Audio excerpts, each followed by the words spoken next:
that does it for us here at the rally in the 100 Acre Wood. Quite an exciting morning this morning. Barry McKenna coming out full attack, winning that first stage, and then having that little bit of a tire issue. Disappointing to see that battle kind of come to an end early this morning. But Brandon, 2 events in a row, leading the championship. What an exciting start to his year. We had a chance to catch up with Brandon at the finish. Let's hear how Brandon's day went.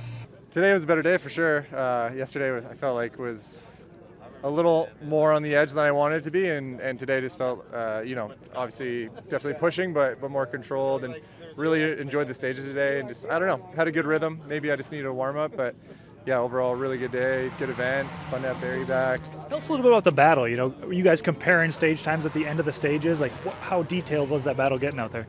It was pretty self-explanatory. Like, Barry was definitely the fastest driver this week. If you look at the stages, he probably got the majority of the stage wins. I think we were right thereabouts. It was only like, a second or 2 seconds per stage is basically nothing, but he had the edge on us, but we just had the consistency. He made a couple mistakes, and it gave us the window to bring it home to the finish. And so I'm really happy with my drive overall.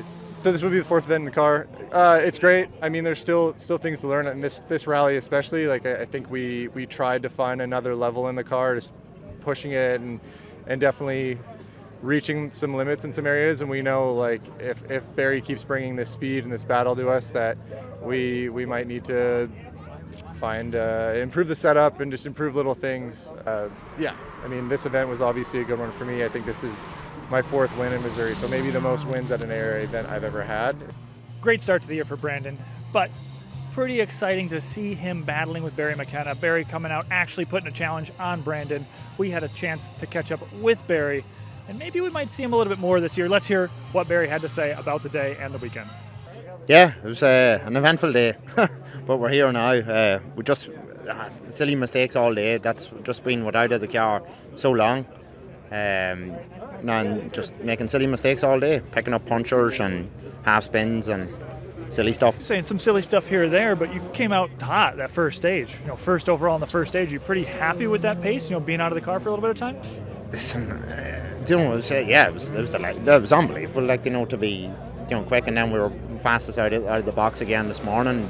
So it was listen, it's all positives, and it is sucking you back in. Like, right, when I come to this rally, I was thinking, right, I'm doing this rally, and then I'm just going to probably wait till Ohio. But now we're thinking, like, maybe we go to Olympus. I don't know. I have to see.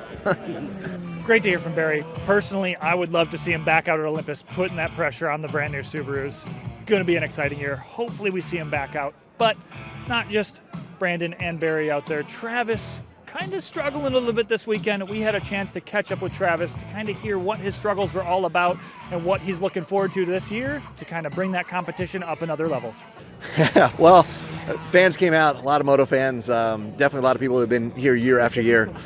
Really awesome to see. As far as my driving, not where we had hoped at all. I really have to take a minute to step back and decide if I feel that I can step up to this pace, and I'm willing to take the risk necessary to do it, because watching the in-car with Brandon yesterday, 4 or 5 close calls to stage is what it takes, and he stayed on the road, no flats.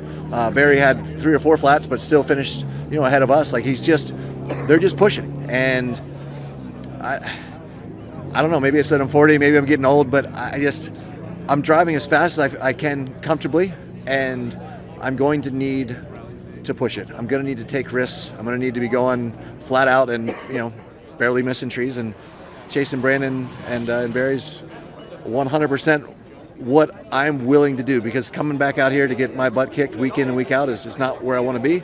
But the risk it's going to take to catch those guys, because I have to say, Brandon might be the best rival. Higgins was amazing, and someone that I elevated a lot to try to get to his level. These guys they're flat flying, and it's going to take a lot. Different to hear some of those responses from Travis, but he's thinking about the homework, talking about getting back together with Ree, putting in the hours, figuring out where they can find that little bit extra speed. But a lot more than those top 3 cars out there.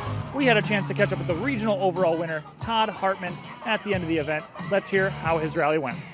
Well, this has been a fantastic rally for us. Really enjoyed yesterday's stages. Today's were great as well. Of course, we had a fantastic crew. We traveled all the way from Seattle, Washington, which was 2,100 miles away to come here.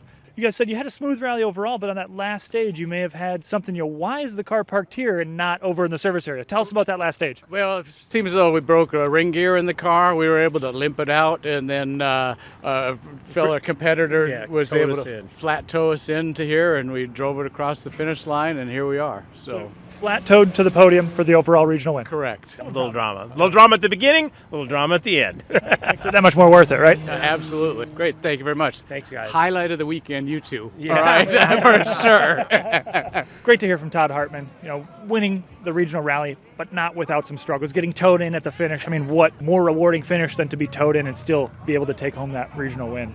Quite a few other competitors out there, quite a few other classes. Let's take a peek at some of the other class winners and see how their weekend went. Pat Gruszka returned to the ARA to win the National RC2 class in his Hyundai. Let's hear from Pat about how his rally went. It's been a great day. We were battling some gremlins all morning. We had turbo issues and then we had some cutoff issues. So funny enough, stage one coming into this event, Florian was like, oh man, I don't know what happened to you, but all of a sudden you have more confidence. So I think the Nitro Cross, thank you Travis, has given us a lot of sort of more precision driving, which is really good. So I'm really happy about that, and I'm super psyched about getting into more rallycross and different disciplines in general. Rally is always my love, so I'm here. I always love it, so we'll see where it takes us. Subaru driver El Barda inflicted a rare limited four-wheel drive defeat over Javier Olivares.